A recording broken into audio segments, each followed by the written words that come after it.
Greetings, friends. I am Reverend Carrie, pastor of discipleship here at First United Methodist Church, and I welcome you to this week's Pulpit Points. We are traveling through Lent, discussing theological groundings of our faith, theological ideas, and how we might even rethink those a little bit. And this coming week, we're going to talk about God's will. Have you asked the question before, what is God's will for my life? I know it is a question that I have had posed to me, and even maybe a question I have asked myself. What is God's will for us? Well, scholars for years have talked about or pondered this idea of God's will. And pretty much we think about God's will in three different ways.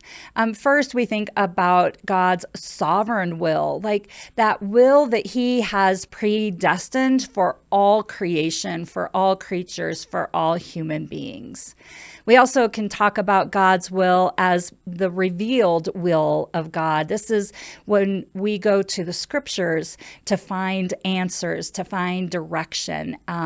It's also sometimes called the commanded will of God. So we might find commands in the Bible or passages that tell us something to do, that there's something for us to do. So that would be like the revealed will of God. And then the third will of God we could talk about is the permissive will of God. So those events or things that happen in our lives or in our world that God allows to happen, even though it may not be according to his sovereign will. Now, there is almost no way we can talk about God's will in just a few minutes on a podcast or even a few minutes in a sermon. This is a really deep conversation for us to have. And so I just want to invite us to think about who we are as individuals with God and what God might want for us as individuals. John Wesley practiced this way of determining what God's will would be for him. He often talked about how he made decisions, how he would know if God wanted him to do something. John Wesley, believed that there was no other way of knowing God's will but by consulting our own reason, consulting with friends, and observing the order of God's providence. We find this quote in the book, Wesley and the People Called Methodists by Richard Heitzenreiter. So what this is saying is John Wesley believed that we can determine what God's will is for us when we are intentional about consulting in prayer, by thinking about who we are, what we believe in, what is important to us as an individual. And then by talking with trusted friends or a prayer group, bouncing those ideas off of others. And then, of course, by going to scripture and reading what others in biblical times or throughout the history, throughout generations of how God has guided other people.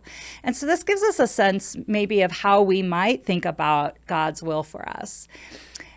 But here's the thing, we often want God's will to be something that keeps us where we're at or gives us something that we want. In fact, I remember a time when I was talking with someone and they were telling me about how they were going to make a decision about buying a camper, like a traveling camper. But they really wanted to know that it would be God's will for them to have a camper. And so this lady was telling me that she started praying to God, if you want me to have a camper, you'll need to give me a sign. I want to know that this is your will for us, that we have a camper.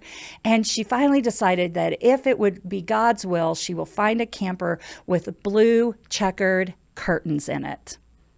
Well, of course, she found a camper with blue checkered curtains in it, and she knew that then it was God's will for her to have this camper. Now, I'm telling that story with a little bit of snarkiness because I don't think this is really what God is concerned about. When we talk about God's will for us, we want to be really clear that it is not us using God for our wills, but that we are being used by God for His will for us and for all of creation.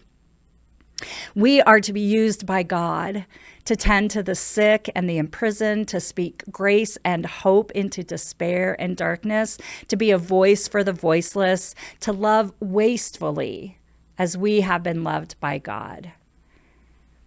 So I invite you during the rest of this Lenten season to think about God's will for you, God's will for us as a church, to think about how it is that God has given us certain gifts, that God has created us for a purpose.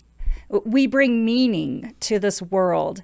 We bring meaning to the people around us. Determining God's will in our life is about us reflecting on how we are used by God to bring goodness and hope and love into the world. And so how have you viewed your gifts? Have you been thinking about what it is that you're great at, what you're passionate about, what you believe you can give to others to help lift them up? This is how we also find God's will. Looking at our gifts, thinking about our passions. We will continue to explore this idea on Sunday. I hope to see you in church.